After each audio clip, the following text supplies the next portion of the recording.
नमस्कार मित्रांनो, मी Shrikant Malewar mutual fund and insurance services. तर आपण आज जाणून घेऊया डेली SIP बद्दल. डेली SIP म्हणजे काय?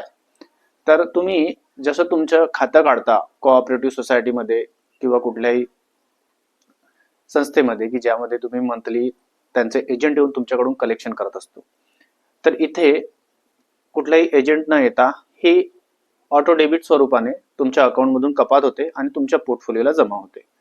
जे आपण म्युच्युअल फंड कंपनीचे फंड घेऊ त्यामध्ये तुम्ही 100 रुपये 200 रुपये तुमच्या सोयीनुसार तुम्ही तुमची रक्कम निश्चित करू शकता.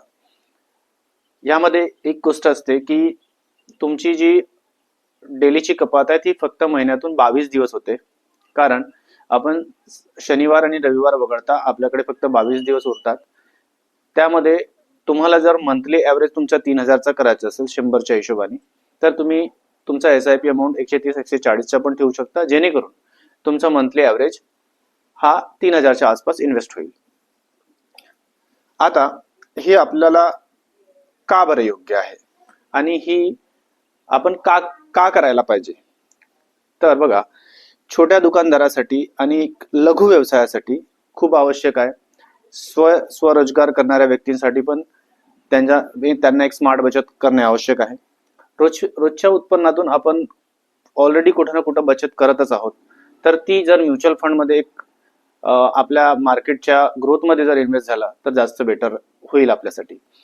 तर आपण इकडे काय करायचं? बघा, तुम्हाला जर ही गोष्ट समजून घ्यायची असेल तर तुम्ही आधी तुमचं जे एक्झिस्टिंग इन्व्हेस्टमेंट आहे, जे प्रत्येक दुकानदार मॅक्झिमम करतातच, त्यांचं एक कोऑपरेटिव्ह मध्ये डेली खातं असेलच, ज्यांचा डेलीचा बिझनेस आहे कुठलाही खरेदी विक्रीचा. तर ते काय करतात की कोऑपरेटिव्ह मध्ये त्यांची बचत असते, तिथं त्यांना डेलीच्या खात्यावर 4% वार्षिक व्याजदरावर त्यांचे इन्व्हेस्टमेंट घेतलं जातं. त्यामध्ये त्यांना काहीच मिळत नाही, त्यांचे फक्त पैसे जमा होतात, त्यांना काही सुविधा नाही. आता काही लोक म्हणतील की त्यांना लोनची सुविधा असते, आम्ही आता खातं काढलं की आम्हाला लगेच लोन भेटतो. तुम्हाला लोन जरी भेटत असला तरी ते तुमच्याकडूनच वसूल केलं जातं, त्याच्यात काही असं विशेष नाही. त्यांचा 16%, 17-18% पर्यंत त्यांचा रेट ऑफ इंटरेस्ट जातो, तुम्हाला 4% भेटतो. म्हणजे तुम्ही किती लॉस मध्ये जाता. त्यांचं लोन तुम्ही लगेच परतफेडही करता, कारण डेली बेसिसवर तुमच्याकडून एवढ्यात लवकर तुमच्याकडून पैसा जातो की त्यांचं लोन लगेच रिकव्हर होते, त्याच्यामुळे तुम्हाला ते लोन देतात. पण तुमचं वेल्थ क्रिएशन कुठं होत आहे?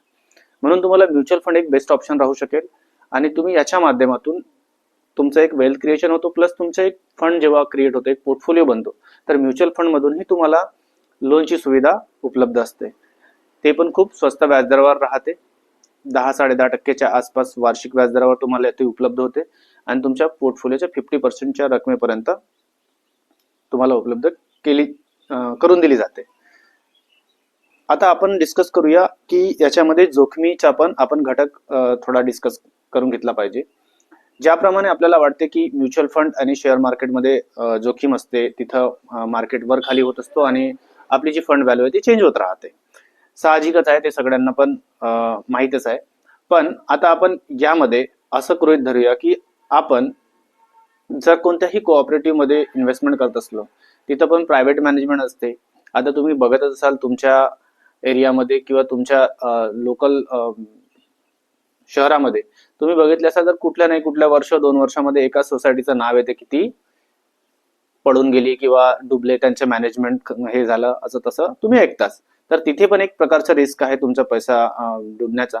म्हणून म्युच्युअल फंड मध्ये जर तुम्ही सुव्यवस्थितपणे कॅल्क्युलेटेड रिस्कने जर हे केलं, मार्गदर्शनाखाली जर तुमचे इन्व्हेस्टमेंट झालं, तर तुम्ही व्यवस्थित तुमचं पोर्टफोलिओ बनवू शकता आणि तुम्हाला असं माहित पण नाही होणार की तुमचा एवढा सारा पैसा तुम्ही जमा केले आणि तुम्हाला एवढे चांगले व्याज परतावा मिळाला आहे. ठीक आहे. कोऑपरेटिव्ह मध्ये काय असते, आपल्याला 8%, 9%, 10%चे त्यांच्याकडे स्कीम असतात. खूप जास्ती व्याजदर देत असले तर पण ते जास्त पण टाइम पिरियड घेतात. म्युच्युअल फंड मध्ये तुम्ही जर बघितले मागे 3 वर्षाचे, 4 वर्षाचे, 5 वर्षाचे रिटर्न बघितले, ज्यांनी कन्सिस्टंट इन्व्हेस्टमेंट केली आहे त्यांना 14%, 15%च्या वरून रिटर्न आरामात येत असतात. तर मी तुम्हाला एवढंच सजेस्ट करेन की एकदा तुम्ही 100 रुपयाचं तरी तुमचं खातं डेली SIP मध्ये उघडा आणि तुम्ही याचा अनुभव करून पहा नक्की. आणि तुम्हाला अजून काही प्रश्न असले तर तुम्ही आम्हाला कॉन्टॅक्ट करू शकता. धन्यवाद. नमस्कार.